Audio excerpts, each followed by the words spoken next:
جی، تو free riders کے حوالے سے ہم نے سمجھنا ہے کہ یہ کسی بھی معاشیت میں، کسی بھی قومی یا سماج میں اس کا کیا کردار ہوتا ہے، اور کیسے یہ پورے ملک کو، پوری یعنی عوام کو یہ جو فری رائڈر والا کانسیپٹ ہے، اکانومک کانسیپٹ ہے، ہم چونکہ ہمارا دائرہ کار، ہمارا جو ہماری سیاسی اور سماجی جو جد و جہد کا جو سرکل ہے وہ سیاست ہے، تو ہم اسے سیاسی انداز سے اور اپنے عام فہم سمجھ بوجھ سے ہم اسے سمجھنے کی کوشش کریں گے، تاکہ ہم اپنی جو اس میں طبقاتی جو جرت ہے، طبقاتی شناخت ہے اور طبقاتی ہماری جو جد و جہد ہے، اس میں اسے استعمال کر سکے فری رائڈر کے کانسیپٹ کو۔ جو فری رائڈر ہے وہ بنیادی طور پر یہ وہ لوگ ہوتے ہیں جو خود اپنی جیب سے کچھ نہیں لگاتے، یہ دوسروں کے سہارے، دوسروں کی جیبوں پر اور دوسروں کی جو ان کے ذرائع ہوتے ہیں اور ان کی جو سہولیات ہوتی ہیں یا ان کے پاس جو چیزیں ہوتی ہیں ان پر پلتے ہیں۔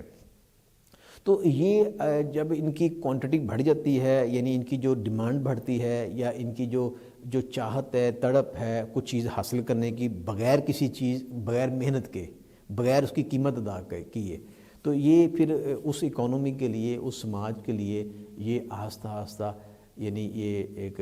زہر ثابت ہوتے ہیں،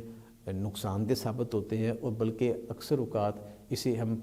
مارکیٹ فیلئر کے نام سے بھی آگے جا کر جانتے ہیں اکانومی کی زبان میں۔ لیکن ہمارے سیاست میں، ہمارے سماج میں، ہماری عام زبان میں یہ جوکے ہیں، قومی جوکے۔ قومی جوکے اس طرح ہے کہ یہ نمبر 1 کوئی کام نہیں کرتے،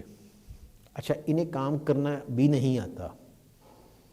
یہ وارداتیے ہوتے ہیں، یہ لوٹ مار، یہ زبان کے اور اس طرح کے یہ جو ہے نا ان کاموں میں یہ تیز ہوتے ہیں، بات کرنے میں، بات کو پھیلانے میں، بس ان کے یہ معاملات ہوتے ہیں۔ لیکن عملی طور پر یہ کسی بھی قابل نہیں ہوتے،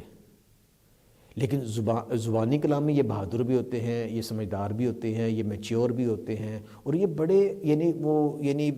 تخلیق کے وہ بھی کرتے ہیں اپنی عملی، لیکن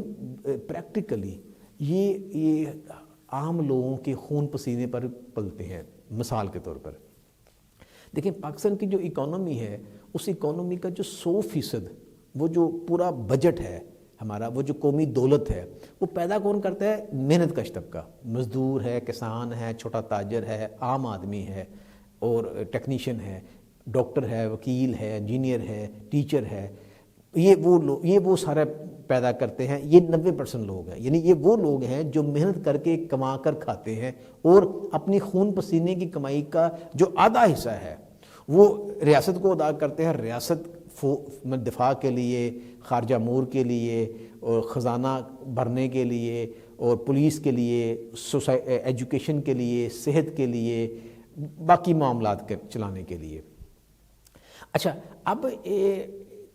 ٹیکسز چونکہ مختلف اقسام کے ہوتے ہیں، یعنی ریاست مختلف طریقے سے ٹیکس اکٹھا کرتی ہے، بعض براہ راست ٹیکس ہوتے ہیں، ٹھیک ہے جی، جیسے کہ انکم ٹیکس ہے، بعض بالواسطہ ٹیکس ہوتے ہیں، یعنی انڈائریکٹ ٹیکسز ہیں جیسے کہ جی ایس ٹی ہے، پھر اس کے علاوہ پھر وہ کسٹم ڈیوٹی ہے، پھر اس کے علاوہ ایکسائز ڈیوٹی ہے، پراپرٹی ٹیکسز ہے، مختلف ہیں۔ اچھا، یہ دعویٰ کرتے ہیں مطلب ہمارا جو کارپوریٹ میڈیا ہے، دیکھیں یاد رکھیں کہ یہ جو ہمارا نیشنل مین سٹریم میڈیا ہے، بڑا میڈیا ہے، وہ چونکہ ان کے رحم و کرم پر چلتا ہے، یہ جو ہمارے جوکے ہیں، قومی جوکے ہیں، اشرافیائی سٹیٹس کو کے لوگ ہیں۔ اچھا، یہ جو لوگ نا یاد رکھیے گا، ریاست کے اندر بھی ہیں، ریاست کے باہر بھی ہیں، ان کا آپس میں گٹھ جوڑ ہوتا ہے۔ اچھا، یہ چونکہ مطلب کہ ہمارا جو اچھا یہ ہماری جو نیشنل مین سٹریم میڈیا ہے، یعنی ہمارا جو قومی دھارے کا میڈیا ہے،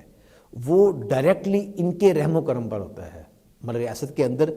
ریاست نے ان کو اشتہارات دینے ہوتے ہیں، اس لیے وہ ان کا مرہون منت ہوتا ہے، حکومت کا، ریاست کا، ریاستی اداروں کا۔ اور ریاست کے باہر جو بڑی بڑی ریئل اسٹیٹ ہیں، انہوں نے اپنے اشتہار دینے ہوتے ہیں، ریسٹورنٹس ہیں انہوں نے اشتہار دینے ہوتے ہیں، بینکس ہیں انہوں نے اشتہار دینے ہوتے ہیں۔ یہ پھر ان کے یعنی ریاست سے باہر بھی اسی یعنی بولے گا نا وہ جو جوکے ہیں،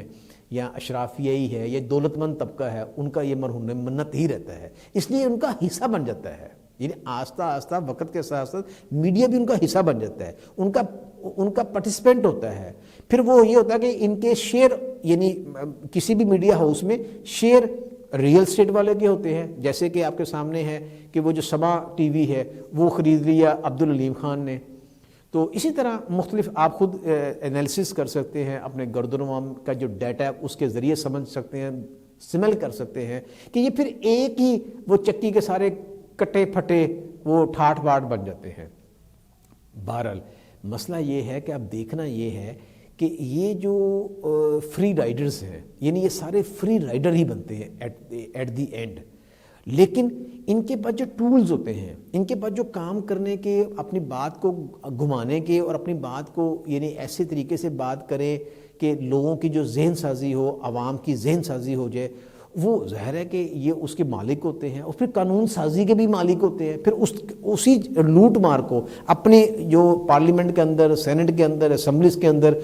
اپنے ایجنٹس کے ذریعے ظاہر ان کے ہی ایجنٹس بیٹھے ہوتے ہیں، ان کے ہی یہ گھر کے افراد بیٹھے ہوتے ہیں، مامے چاچے، بیٹا یا بیٹی یا خالہ یا پھوپھی، وہ جا کر ان کے لیے پھر وہ قانون سازی کروا لیتی ہیں، کر دیتے ہیں، اور یہ پھر مزید طاقت سے طاقتور بنتے جاتے ہیں اور یہ اپنی لوٹ مار کو وائٹ منی کے زمرے میں لاتے ہیں. مسئلہ یہ ہے کہ یہ سارا ڈھکوسلا ہے. یہ جو فری رائڈرز ہیں یہ سارے ڈھکوسلے ہیں. دیکھیں یہ کہتے ہیں کہ ہم ریاست کو پے کرتے ہیں، جو پہلا ہمارا جو ہے نا انکم ٹیکس براہ راست، وہ 300 پاکستان کی بڑی کمپنیاں ہیں جس میں بینکس بھی ہیں، وہ اپنے اتنا انکم ٹیکس پے کر دیتے ہیں کہ پاکستان کا جو بجٹ ہے اس سے چلتا ہے. غلط ہے. دیکھیں اگر ایک بینک اگر انکم ٹیکس کا اپنا پے کرتا ہے کسی بھی طریقے سے، تو وہ جو انکم ٹیکس کی کمائی ہے وہ کہاں سے لاتا ہے؟ وہ اسی پیسے سے جنریٹ کرتا ہے جو پیسہ میرا اور آپ کا جو بچتوں کی شکل میں یا کسی بھی شکل میں ہم نے بینک میں رکھا ہوتا ہے، اپنے اکاؤنٹ میں رکھا ہوتا ہے، اسی سے وہ سارا وہ سلسلہ ٹوپی گھماتا ہے، یا وہ جو یعنی اس کا وہ جو ہے چکر چلاتا ہے، اور وہ چکر چلا کر وہ پیسے سے مزید پیسہ بنا کر اسی سے وہ انکم ٹیکس ادا کرتا ہے. تو وہ پیسہ وہ اپنے پیچھے سے نہیں لاتا، وہ اپنے گھر سے نہیں لاتا، بلکہ وہ اس سے ناجائز بے شمار فائدے اٹھاتا ہے، مہنگائی کی وجہ بناتا ہے، افراط زر کی وجہ بناتا ہے. وہ جو بینک ہوتا ہے کہ وہ جو اس میں ایک خاص وہ ٹرم ہوتی ہے، جس ٹرم کی وجہ سے وہ اس کا جو 100 روپیہ ہوتا ہے اس بینک میں جو رکھا ہوتا ہے، اس 100 روپے کو وہ مطلب کہ جب قرضہ دیتا ہے عام آدمی کو، تو وہ 100 روپیہ تو دیتا ہے ایک عام آدمی کو، لیکن وہ 100 روپیہ نہیں دیتا، وہ بیسیکلی 1000 روپیہ دے دیتا ہے. اور وہ جو 1000 روپیہ ہوتا ہے وہ الٹیمیٹلی وہ مارکیٹ میں تو 100 روپے کی پروڈکٹ پڑی ہوتی ہے، لیکن وہ چونکہ پیسہ وہ مارکیٹ میں پھینک دیتا ہے 1000 روپیہ، اور وہ جو 100 روپے کی چیز ہے وہ پھر مہنگی ہو جاتی ہے، چونکہ اسے لینے والے 10 لوگ آ جاتے ہیں 100 روپے لے کر، تو وہ الٹیمیٹلی مہنگائی میں اضافہ ہوتا ہے. اسے بولتے ہیں افراط زر بھی. بہرحال مسئلہ یہ ہے کہ یہ جو ہماری فری رائڈرز ہیں، یہ فری رائڈر ہماری اکانومی پر، ہماری قومی دولت پر یہ سانپ بن کر بیٹھے ہوئے ہیں، اور یہ کھاتے ہیں، مزید موٹے ہوتے ہیں اور اثاثے ملک کے اندر بھی بناتے ہیں اور ملک سے باہر بھی بناتے ہیں، اور ملک کو چلانے کے لیے مزید قرضے بھی لیتے ہیں. اور وہ جو قرضہ ہے وہ قرضہ الٹیمیٹلی وہ انہوں نے پے نہیں کرنا، وہ ہم 90% محنت کش طبقوں کے سروں پر آ جاتا ہے کہ آپ پے کریں یہ قرضہ. یعنی یہ جو فری رائڈرز ہیں یہ اپنی عیاشیاں کرتے ہیں، اپنی عیاشیوں سے، اپنی لوٹ مار سے اپنے اثاثے بناتے ہیں ملک کے اندر اور ملک سے باہر، کک بیک سے، اور اس طرح مطلب کہ ملک کے اندر جو یہ اکانومک ہٹ مین ہیں، انٹرنیشنل اکانومک ہٹ مین سے مل کر ان کے جوائنٹ وینچر ہوتے ہیں، ان کے پروجیکٹس ہوتے ہیں، ان سے مل کر یہ لوٹ مار کرتے ہیں، اور اس کے بعد یہ خزانہ خالی شو کرتے ہیں، اور اس خزانے کو پھر اس کے بعد بجٹ بنانے کے لیے اور ٹریڈ ڈیفیسٹ کرنے کو پورا کرنے کے لیے یہ قرضے لیتے ہیں عالمی اور مقامی بینکوں سے یا اداروں سے. اور وہ جو قرضہ ہے وہ قرضہ پھینک دیتے ہیں ہمارے سروں پر کہ اب پے تم کرو اور نسل در نسل پے کرو، جبکہ اس قرضے کا اصل میں ہم سے کوئی تعلق ہی نہیں ہوتا. تو ہم نے یہ ہے نا، یہ اپنی سماجی سمجھ بوجھ سے، اپنی طبقاتی شناخت سے، اپنی طبقاتی جڑت سے، جدوجہد سے ہم نے اس پورے شیطانی چکر کو سمجھنا ہے، ہم نے سمجھ کر آگے بڑھنا ہے، اپنی میچیورٹی کو بڑھانا ہے، ہم نے ان لوگوں کی شناخت کرنی ہے، یہ وہ کون سے لوگ ہیں۔ اچھا، انہوں نے پھر جو پارٹیاں بنائی ہوئی ہیں، ان پارٹیوں میں بھی آپ کے سامنے ہے وہ سرمایہ، چونکہ سرمایہ تو ان کے گھروں کی لوڈی ہے نا، بے شمار سرمایہ ہے ان کے پاس، تو ان کے اندر بھی ہے، ملک کے اندر باہر بھی ہے، تو یہ سرمایہ کی بنیاد پر پھر یہ پارٹیاں بناتے ہیں، اور وہ سرمایہ کی بنیاد پر جو پارٹیاں بناتے ہیں اس کو موروثیت کی بنیاد پر، یعنی سرمایہ اور موروثیت کی بنیاد پر، اپنے خاندانی وجاہت کی بنیاد پر، خاندانی طاقت کی بنیاد پر، برادری کی طاقت کی بنیاد پر، گروہی طاقت کی بنیاد پر یہ چلاتے ہیں، اور اس کو یہ الٹا کہہ دیتے ہیں جمہوریت، کیونکہ میں نے پہلے تفصیلاً بتایا ہے کہ جو نیشنل مین سٹریم میڈیا ہے وہ تو ان کے گھر کی لوڈی ہے، وہ ذہن سازی کرتی کہ ہاں یہ جمہوریت ہے، ہم مان جاتے ہیں کہ ہاں یہ جمہوریت نہیں ہے، یہ سرمایہ کی آمریت ہے، جس میں چند خاندان بیٹھے ہوئے ہیں فیصلہ سازی میں، اور اس نے پورے ہمارے ملے کے سماج کو ہم نے جکڑا ہوا ہے آکٹوپس کی طرح، وہ جس کی 8-10 لاتیں ہوتی ہے وہ پورے طریقے سے وہ گھیر لیتی ہے، اور وہ رنگ بھی بدلتی ہے، شکل بھی بدلتی ہے، وقت آنے پر دشمن کے ملے جب وہ مقابلہ کرتی ہے یا اسے کیپچر کرنا ہوتا ہے۔ اسی طرح انہوں نے جب عوام کے مفادات کا استحصال کرنا ہوتا ہے، ہم پر جبر کرنا ہوتا ہے، ہمارا خون نچوڑنا ہوتا ہے، ہمارے اندر سے انہوں نے وہ جو ہماری ہڈیوں سے گودا نکالنا ہوتا ہے خون کے بعد، یہ جو جوکے ہیں، یہ جو فری رائڈرز ہیں، یہ جو قومی جوکے ہیں، فری رائڈرز ہیں، تو پھر یہ اس طرح کا رنگ بھی بدلتی ہیں، یعنی مختلف منشور بھی لاتی ہیں اور مختلف وعدے بھی کرتی ہیں، اور پھر یہ مطلب کہ کبھی غائب ہو جاتی ہیں، کبھی سامنے آ جاتی ہیں، کبھی کچھ کرتی ہیں، کبھی کچھ کرتی ہیں، اور اسٹیبلشمنٹ کا بھی وہ ظاہر ہے کہ اس کے اندر وہ انتظامی اور وہ جو آئینی اور وہ جو باقی قانونی ادارے ہیں وہ بھی ان کے ساتھ ملے ہوتے ہیں، کیونکہ ان کے ہی کچے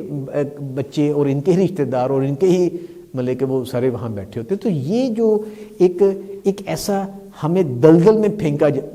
پھینکا جاتا ہے آہستہ آہستہ وقت کے ساتھ ساتھ، اور آج حالت یہ ہے کہ ہماری مائیں جو ہیں، ہماری جو بچیاں ہیں، ہمارے جو والدین ہیں غریب محنت کش، وہ اپنے بچوں سمیت خودکشیاں کر رہے ہیں،